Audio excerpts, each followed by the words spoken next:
Hello everyone, welcome back to my channel. RRB NTPC 2026-27 की preparation कर रहे हो तो ये वीडियो मिस मत करना। आज हम सॉल्व करेंगे 10 जुलाई 2026 सीबीटी 2 का ग्रेजुएट लेवल का पॉलिटी के पीवाईक्यू पेपर। मैं सिर्फ आंसर नहीं बताऊंगी बल्कि हर क्वेश्चन के पीछे का कंसेप्ट भी एक्सप्लेन करूंगी ताकि नेक्स्ट टाइम क्वेश्चन का ट्विस्ट होकर आए भी तब भी हम सॉल्व कर पाए। चलिए देखते हैं 10 जुलाई के पेपर में पॉलिटी के किस लेवल के क्वेश्चन पूछे गए थे। क्वेश्चन है, भारत के संविधान का कौन सा अनुच्छेद विशेष रूप से ग्राम, मध्यवर्ती, जिला स्तरों के पंचायतों के गठन का प्रावधान करता है?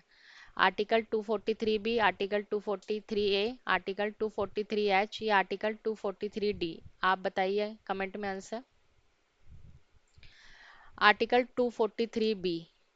आर्टिकल 243 बी जो है वो त्रिस्तरीय पंचायती राज व्यवस्था की स्थापना के लिए प्रावधान करता है, जिसमें कि ग्राम आता है, ग्राम पंचायत, मध्यवर्ती की पंचायत, जिला स्तर की पंचायतों का गठन शामिल है। 73वें संविधान संशोधन अधिनियम द्वारा जोड़ा गया था ये। आप इसको क्लास 11 की बुक से कर सकते हैं। सेकंड क्वेश्चन है, निम्नलिखित में से कौन सा मौलिक अधिकार केवल नागरिकों को उपलब्ध है, विदेशियों को नहीं? जीवन और व्यक्तिगत स्वतंत्रता का अधिकार, कानून के समक्ष समानता का अधिकार, शोषण के विरोध अधिकार या भाषण या अभिव्यक्ति के स्वतंत्रता का अधिकार? आंसर है भाषण और अभिव्यक्ति के स्वतंत्रता का अधिकार। अनुच्छेद 19, इसके अंदर जो अनुच्छेद 15 है, 16, 29, 30, ये भारतीय नागरिकों को प्राप्त है। और जो अनुच्छेद 21 है वो जीवन का अधिकार है। समानता 14 वाले उसमें विदेशियों सहित सभी व्यक्तियों को उपलब्ध है। आप 11th क्लास की एनसीईआरटी से कर सकते हैं। चैप्टर उसमें मौलिक अधिकार है, उसको वहां से देख सकते हैं आप, ये वाला टॉपिक। नेक्स्ट है, भारत के संविधान के अनुच्छेद 75 थ्री के तहत इसमें से कौन सी जो निकाय है जो सामूहिक रूप से लोकसभा के प्रति उत्तरदायी है? राज्यसभा, मंत्री परिषद या भारत का उच्चतम न्यायालय या भारत का वित्त आयोग? आंसर कमेंट में बताओ। मंत्री परिषद। संविधान का अनुच्छेद 75 3 जो है वो कहता है कि जो मंत्री परिषद है, काउंसिल ऑफ मिनिस्ट्रीज, सामूहिक रूप से लोकसभा के प्रति उत्तरदायी होगी। इसका मतलब यह है कि सरकार को सत्ता में बने रहने के लिए लोकसभा में बहुमत का समर्थन जरूरी होता है। क्लास 11 की बुक से जो चैप्टर 4 है कार्यपालिका, उसमें ये टॉपिक है, इसको वहां से कवर कर लीजिए। नेक्स्ट है, पंचायती राज प्रणाली के किस स्तर पर मंडल या तालुका पंचायतें काम करती हैं? जिला स्तर पे करती है, महानगर स्तर पे या मध्यवर्ती स्तर पे या ग्राम स्तर पे? आंसर कमेंट में बताओ। मध्यवर्ती स्तर। त्रिस्तरीय पंचायती राज व्यवस्था में मंडल, ब्लॉक या फिर तालुका पंचायतें इस ये मध्यवर्ती स्तर पर काम करती हैं। ये ग्राम पंचायत और जिला परिषद के बीच के कड़ी के रूप में काम करती हैं। क्लास 11 की बुक से भी आप पंचायती राज वाली प्रणाली है, 73वां संशोधन अधिनियम है, उसमें ये वाला टॉपिक कवर कर सकते हैं।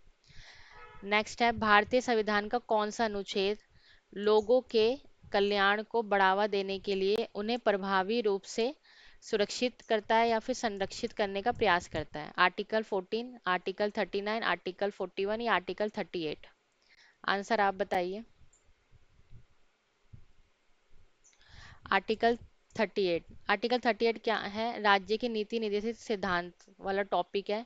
इसमें को निर्देश देता है कि वह एक ऐसी सामाजिक व्यवस्था सुनिश्चित करके लोगों के कल्याण को बढ़ावा दे जिसमें कि सामाजिक, आर्थिक, राजनीतिक न्याय राष्ट्रीय जीवन के सभी संस्थाओं को अनुप्राणित करे, संस्थाओं को चलाए मतलब। तो 11th क्लास की बुक से कर सकते हैं, ये वहाँ पे टॉपिक मिल जाएगा आपको राज्य के नीति निर्देशित तत्व वाले चैप्टर में। एक स्टेटमेंट दी हुई है, उसका कारण दिया हुआ है, इसको हम देखेंगे। इसमें है, इस टाइप के भी क्वेश्चन आ रहे हैं पीवाईक्यू में कि आपको एक स्टेटमेंट दी होगी और उसका एक कारण दिया होगा, दोनों को मैच करके आपको आंसर बताना है कि कौन सा सही है कौन सा गलत है, या ए जो एक्सप्लेनेशन बी की है या नहीं है, वो सब भी बताना पड़ेगा।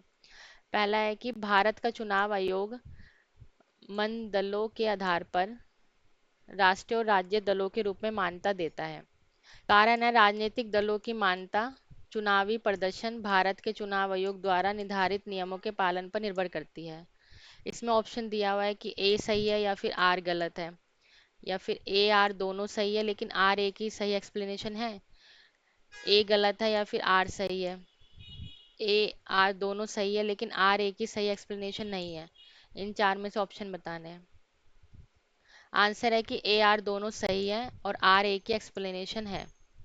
भारत का चुनाव आयोग है ईसीआई, राजनीतिक दलों के पिछले चुनावों के प्रदर्शन के आधार पर ही राष्ट्रीय और राज्य स्तर दल का दर्जा प्रदान करता है। इसलिए जो फर्स्ट है ना स्टेटमेंट जो है वो कारण का सही है, कारण सही व्याख्या देता है।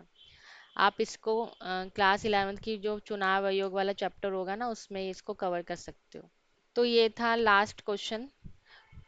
अगर आप एनटीपीसी की प्रिपरेशन कर रहे हो तो इन क्वेश्चन को सिर्फ सॉल्व करके मत छोड़ना, कंसेप्ट को भी रिवाइज करना। और अगर आपको ये पीवाईक्यू सीरीज यूजफुल लग रही है तो चैनल को सब्सक्राइब कर लेना, क्योंकि नेक्स्ट वीडियो में हम नेक्स्ट पीवाईक्यू सेट लेकर आएंगे।